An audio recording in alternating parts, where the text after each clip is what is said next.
Hello, everybody. Welcome back to another episode of What's Next, where we speak directly to that group of people who are high performers, go getters, thoroughbreds, wanting to go from this team environment to maybe doing something on your own or building your own team after that. And as we're big fans of experience, not opinion. So that's why we bring on guests that have been there and done that. And I think the next guy on my show is going to be exactly that. I will say, if you hearken to anytime someone said, "Hey, you should know that guy," or "Have you talked to that guy?" or "Have you sought the advice of that guy?" Josh Jacobs is that guy in the golf industry.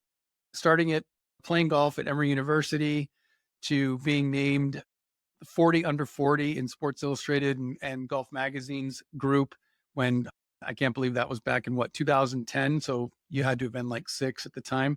Josh, you've been here and seen that. Welcome to the show. Glad to have you on. Yeah, thanks, Brian. Always good to be here, and hopefully I can live up to all the hype. If not, we'll come find you somewhere out in LA. Yes. Okay, so I probably didn't do your background justice. We're going to cover some bits and pieces of that. I mean, you got to play golf with President Clinton. I think you had shared that with me a while back. But it probably has nothing to do with business. But my guess is you got to have game to be invited to do that. You had to be at the right place at the right time. How'd you get there, and what was that like? Yeah, it's a wild story. I had to be in the right place at the right time, but it's not as glamorous as it seems. But I'll tell you a funny story about it. He used to play at my club a lot in LA at Hillcrest. And every time he came, they would select the head pro would play, but then they'd select 5 to 7 different members, maybe 10. So you got to play a few holes with him. So I've got a scorecard signed by him up in my office here. But I will tell you a funny story. It's probably not the best to talk about, especially what happened recently in political events, but it is an interesting kind of segue. So at Hillcrest, there's a men's lounge, and you walk out over the putting green, and I'm getting ready to play with him. I think I forgot which holes I was on, to tell you the truth. And I'm sitting with 2 friends, and they're like, "Man, we really have," he's walking out, and they're, "Man, we really have like unfettered access. If we wanted to do something, like, obviously we would never, but they're like, if we wanted to do something, this would be pretty easy." And 2 Secret Service guys come out of the lockers, and they're like, "Hey guys, we know that you're like joking around right now, but probably not the best time to do it." It was a pretty interesting story, but it was a great experience. And he was flanked by golf carts. So he would drive in a golf cart, and in front of him there'd be a golf cart with 2 huge golf bags, 2 huge black golf bags, and behind him would be a golf cart with 2 huge black golf bags. And I will tell you that those bags were definitely not filled with golf clubs. So it was certainly an experience, to say the least, but it was pretty normalized. And he was a great guy, went around, shook hands with everyone, and made everyone feel at home. And it was really cool. It was fun. Oh, that's awesome. And thank you for sharing. And I'm sure that could be its own episode with guys jumping out of lockers and golf bags not full of golf clubs. So, our viewers, they're looking for not only the tidbits and nuggets of information that kind of help them find their way, but also understand that there are no cheat codes here. It's all about hard work. And that's why I think you agreeing to be a guest on the show is so perfect, because you know what hard work looks like from your starting days at TGA, and we're going to talk about both of these and on to CGX. But before starting and running your own companies, was there life for you work wise where you were not an entrepreneur, or have you always been in these shoes? It was just a matter of getting out of college and starting something. No, it wasn't just entrepreneurial right away. I originally thought at Emory I was going to be a doctor. I was going to follow in my stepdad's footsteps, who was a pediatrician. Organic chemistry at Emory is your weed out class. And so it definitely weeded me out. But I do feel good that I think it was like 64 or 65% of that class failed. So I feel pretty good to be in that company at Emory. But then I was thinking about maybe being a lawyer. I did an internship in New York City, big law firm, saw big business, some of the cases that the firm was working on, front page of the New York Times, stuff like that. I was immersed into that big business setting. And then after college, my stepdad, who was a doctor, talking about athletes, he took care of Ron Pitts and his children.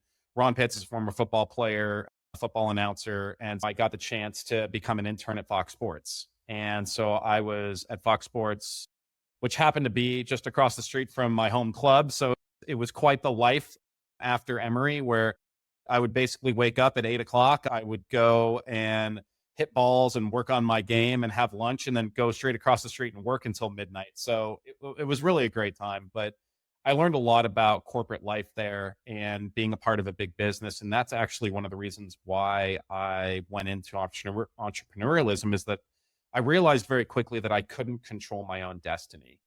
I was pretty ambitious back then as a young guy, and I was really known as the golf guru and started pitching segments on TV as I was a year and a half in where we could get sponsors and really queuing on golf that it was as it was getting bigger with Tiger and all kinds of momentum in the golf world and TV rights. And the director of news there who headed up the station just said, "Hey, I appreciate everything you're doing, but I don't really like you because you're too ambitious." And they held back a promotion and then they held back a second one. And I started to realize that I couldn't control my own destiny. And so after that, I went to help start up a technology company.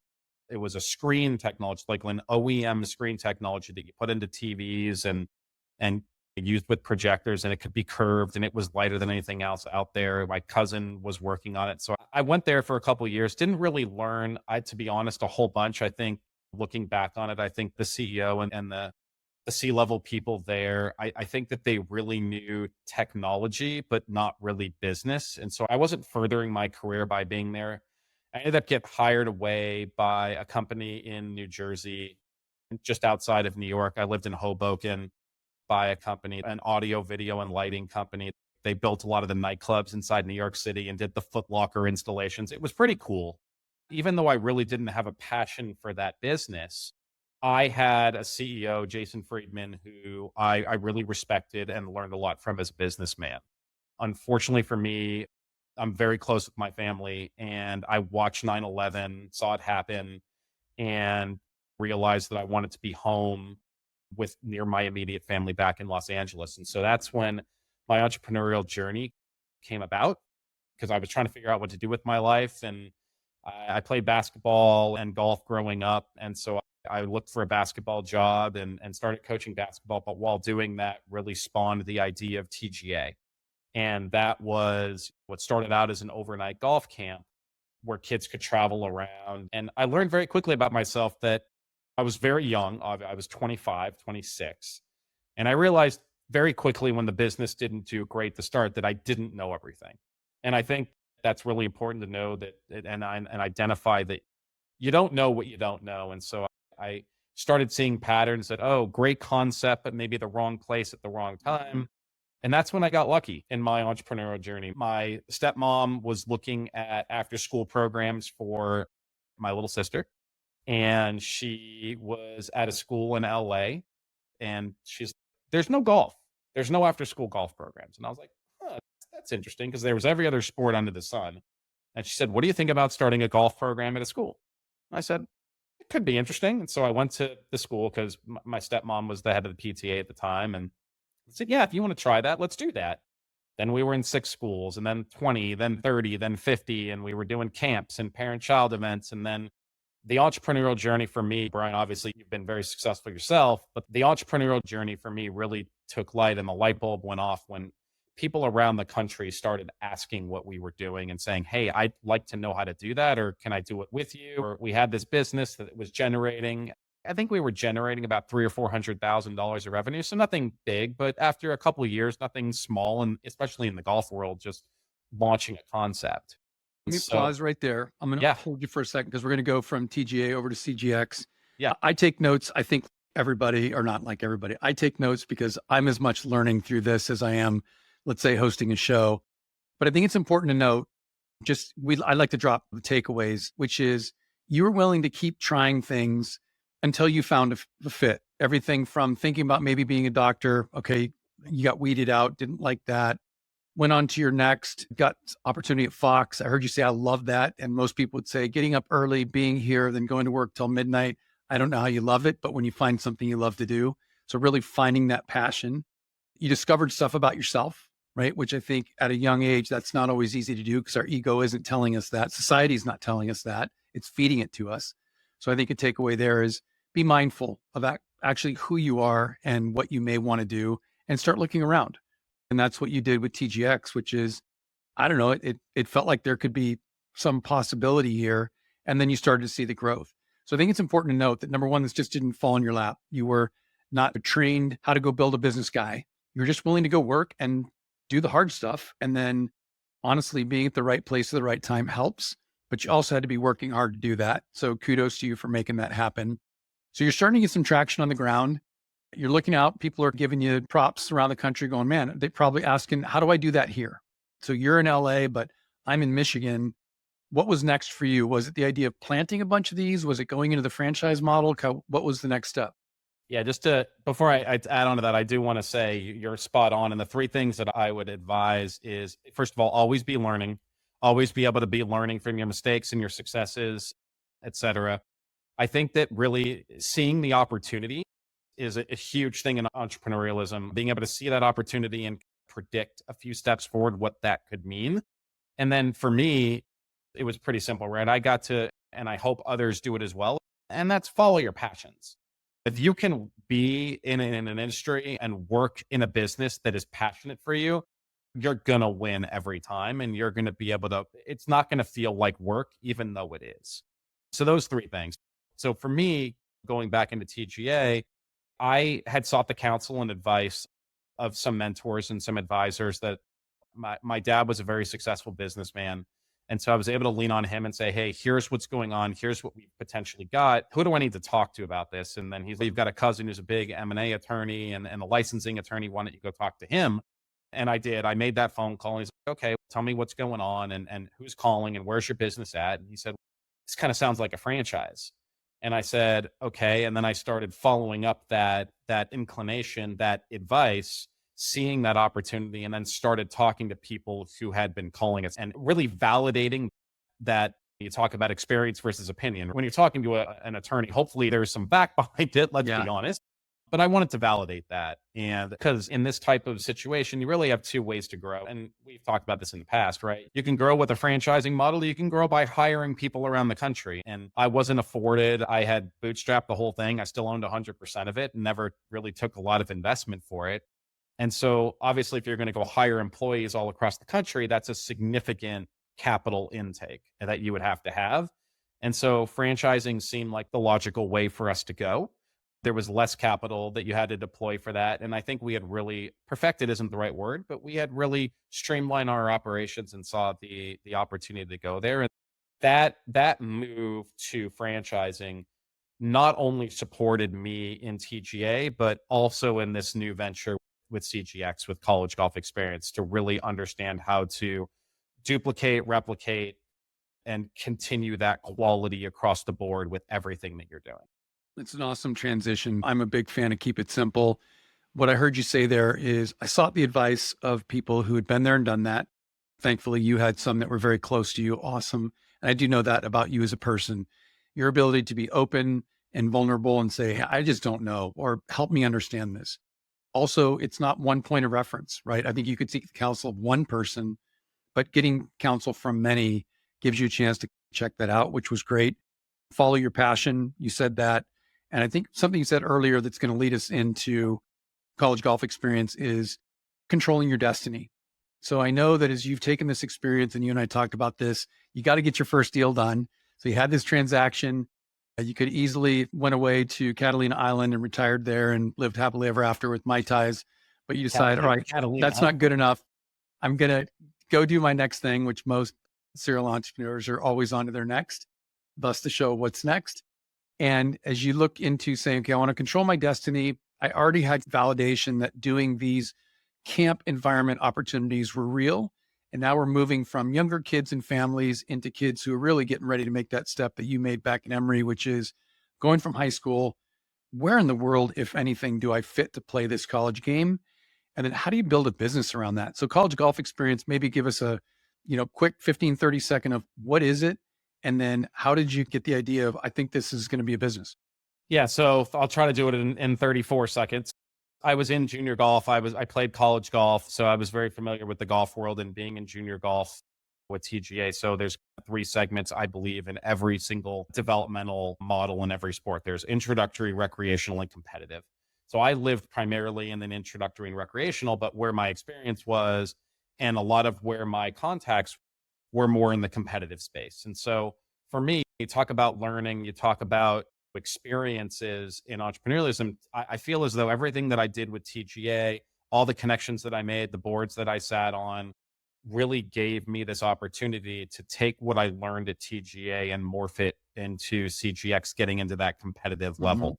And I was afforded the opportunity. I was actually, unbeknownst to a lot of people during COVID, I was in the process of exiting TGA. And I was talking with the head of the Golf Coaches Association of America, who I'd known for almost a decade and really straight shooter. And he says, "Hey, I could really use your help." I said, "Okay, what's going on?" And he said, "I've identified a problem and an opportunity. My problem is that there was actually two smaller companies that were running kind of these showcase camps in golf, but they really weren't treating the coaches well, and they really weren't running programs that were as good as my coaches want in the association. And the opportunity here is I'd like you to help if you want to. I'd like to help you build a platform for camps that bring together junior golfers and college coaches." And so what spawned me to look into that, number one, it's the world that I lived in. So it was really easy for me to be like, hey, I'm interested in that.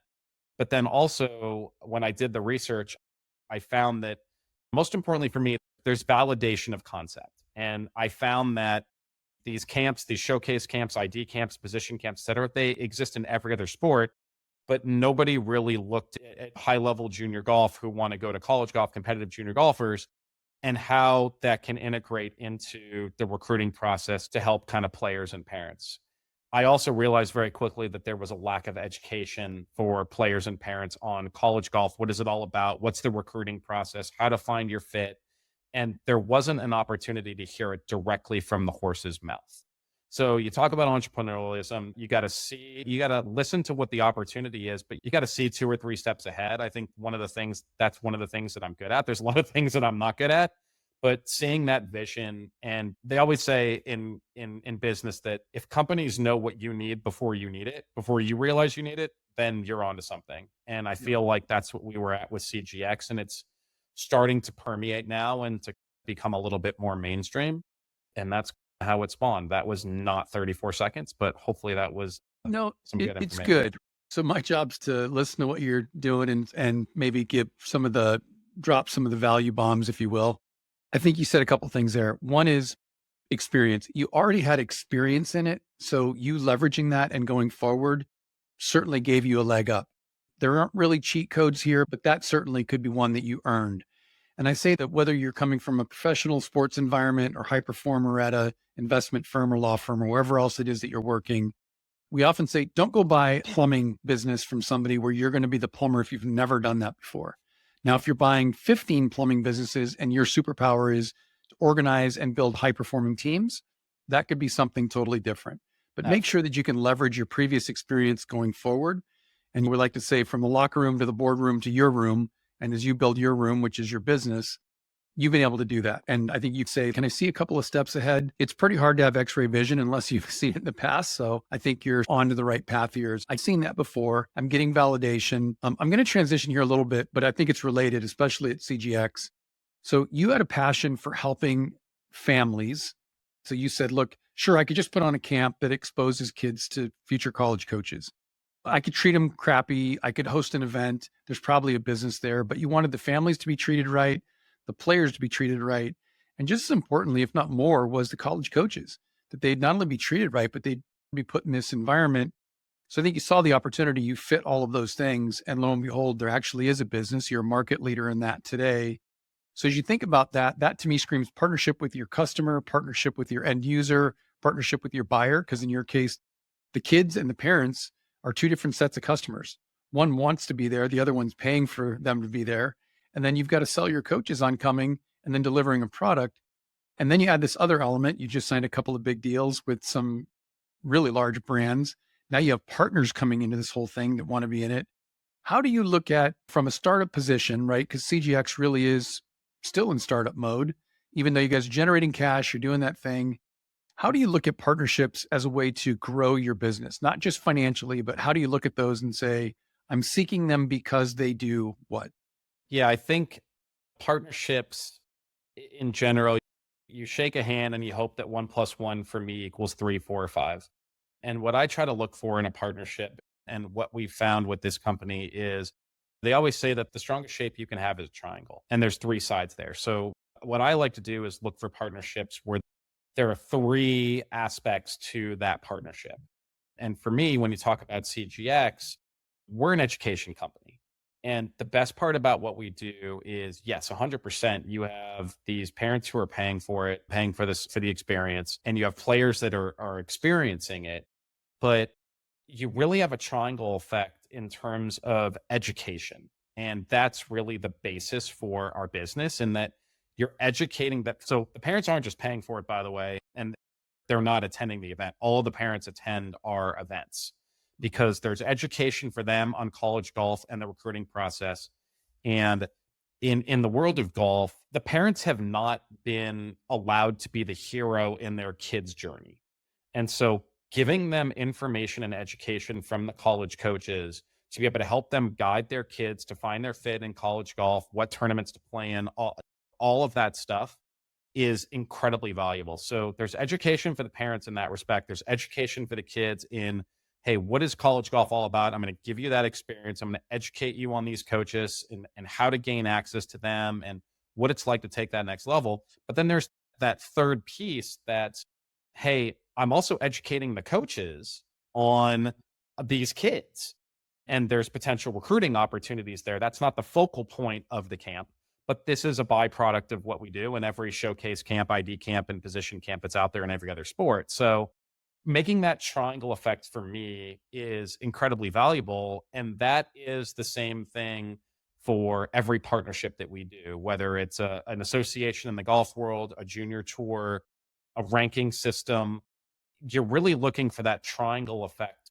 For me, it's not just one plus one. And if you can have that, I think that's the strongest form of partnership that you could have. And it creates the most value for the entities and then the people who are indirectly associated.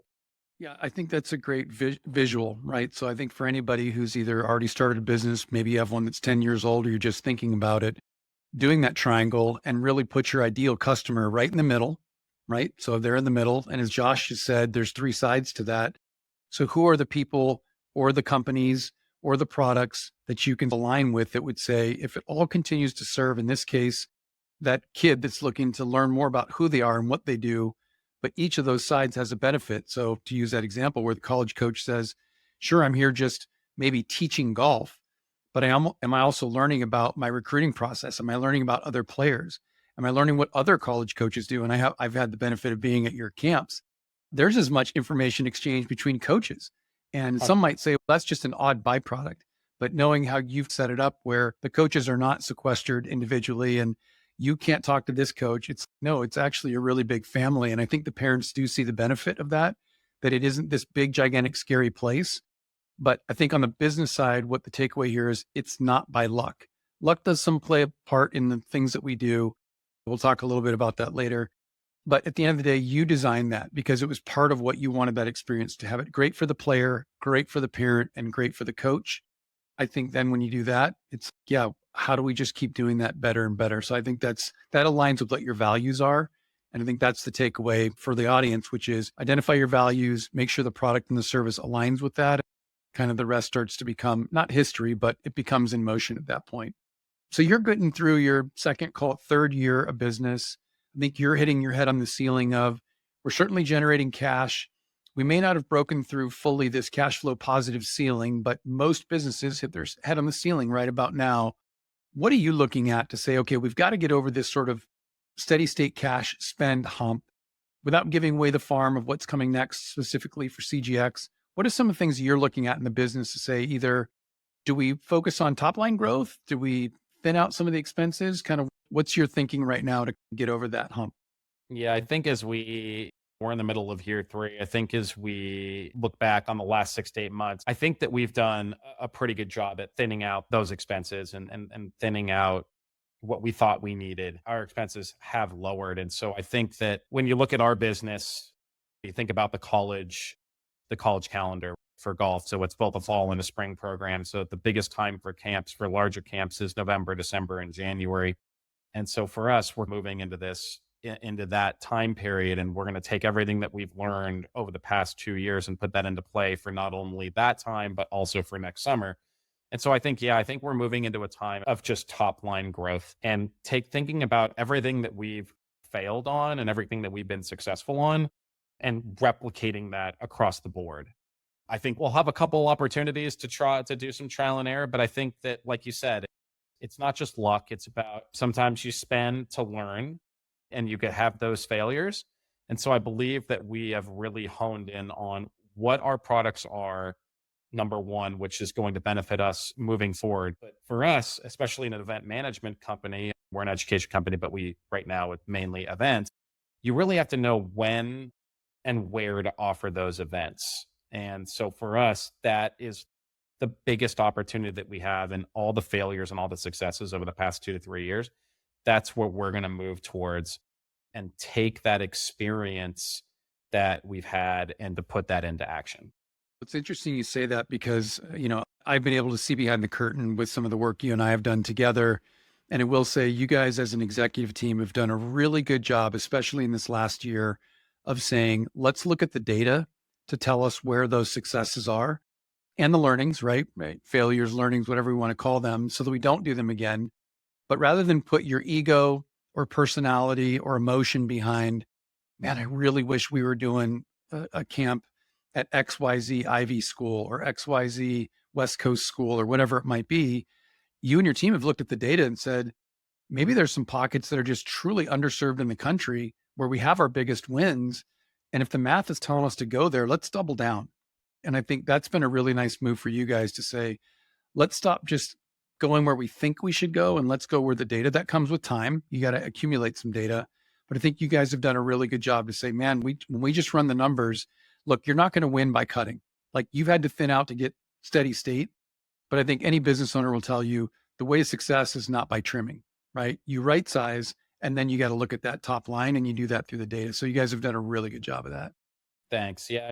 We talked about those three concepts earlier. I would say that a fourth concept is probably just listening and Hmm. listening to your customer. And for us, that meant, okay, a lot of people that haven't been able to be a part of a camp that we've run that want that experience with college coaches, that exposure, that education, they've been telling us they don't want to fly, they want to drive to camps. And so for us, that naturally means that we need to expand because if you're going to bring this to a large portion of the country, then you need to expand, your team needs to expand, like you said. But then you're looking at additional investment. And if you listen to what they want and you bring it to them, we already know the concept is a winner. It's a matter of now figuring out exactly when and where to do it and replicating the experience, the quality experience that we have to make sure that there's education, like you said, whether it's coaches learning from coaches, players learning from coaches and getting better, or the coup d'etat for us is a coach meeting a player at a camp and saying,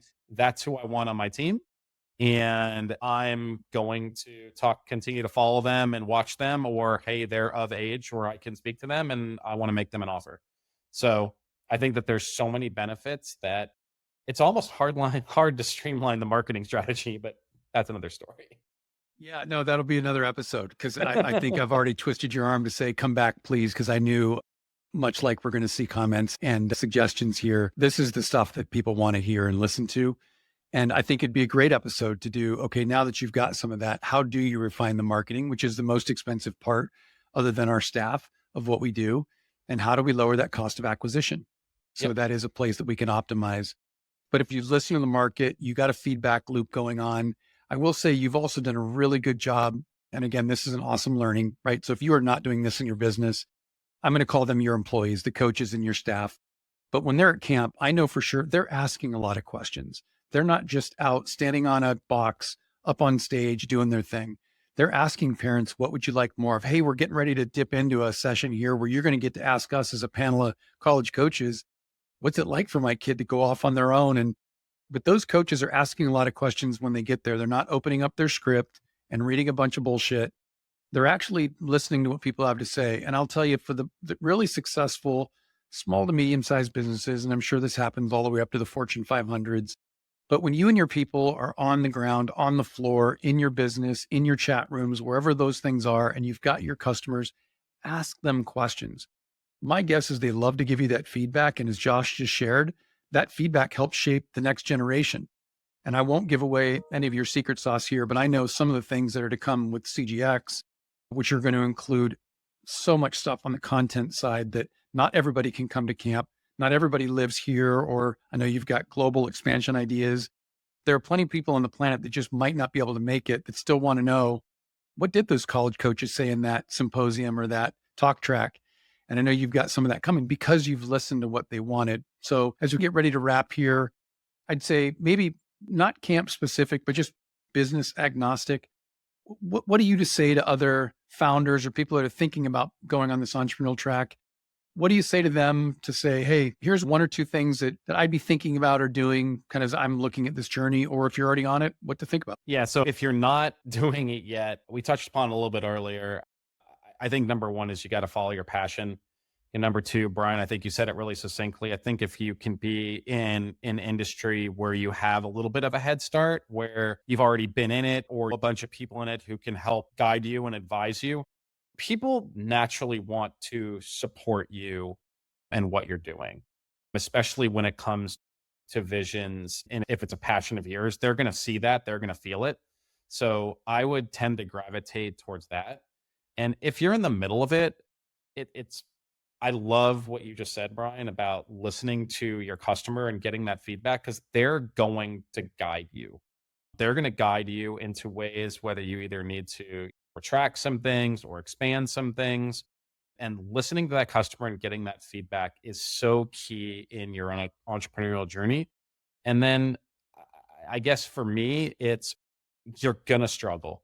You're going to have to put in the work. You're going to do the hard work and you're going to do things that you don't want to do. But in the end, that experience is what's going to propel you, not to be cliche, but to get to that what's next, that next level, to be able to take your business to the next level or you yourself and what you're learning to get yourself personally to that next level that leads to additional connections or ideas.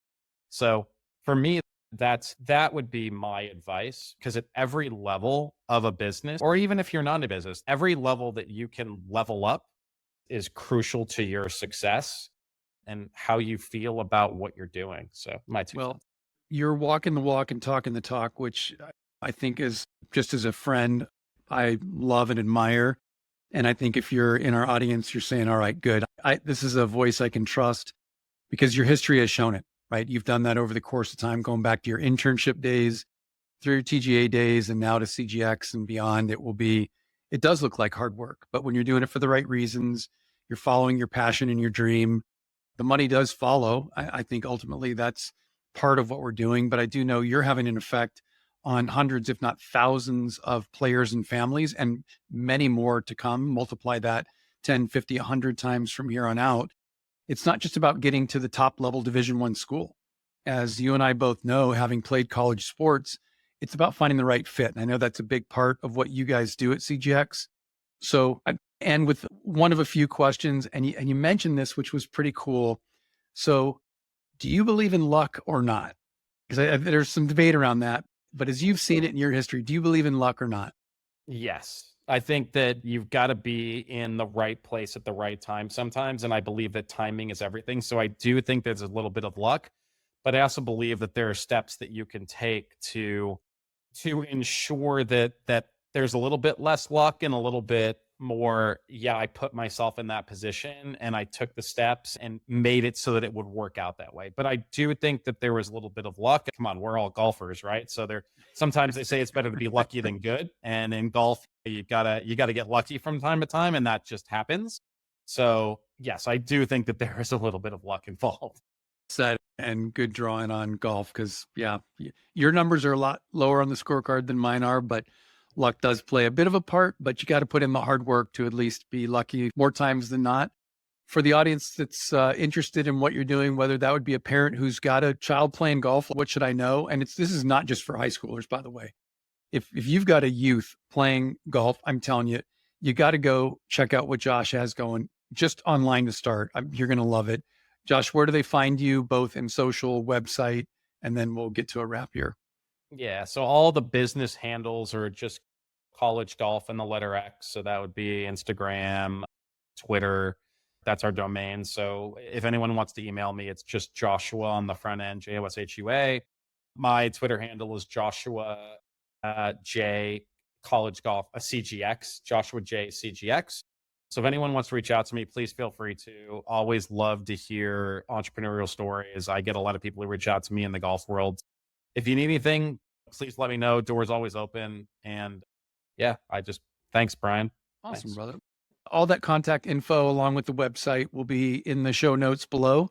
So you can find Josh there. I will tell you that offer's been put out and Josh will do it. I've argued with him about this on you don't always have to be the head of customer service. I don't think I'm going to win that argument going forward. The guy is responsive. He loves it, down to a parent asking a question or a peer or anybody in the industry that just wants a second set of eyes or to look. Josh is a guy that will certainly help you out.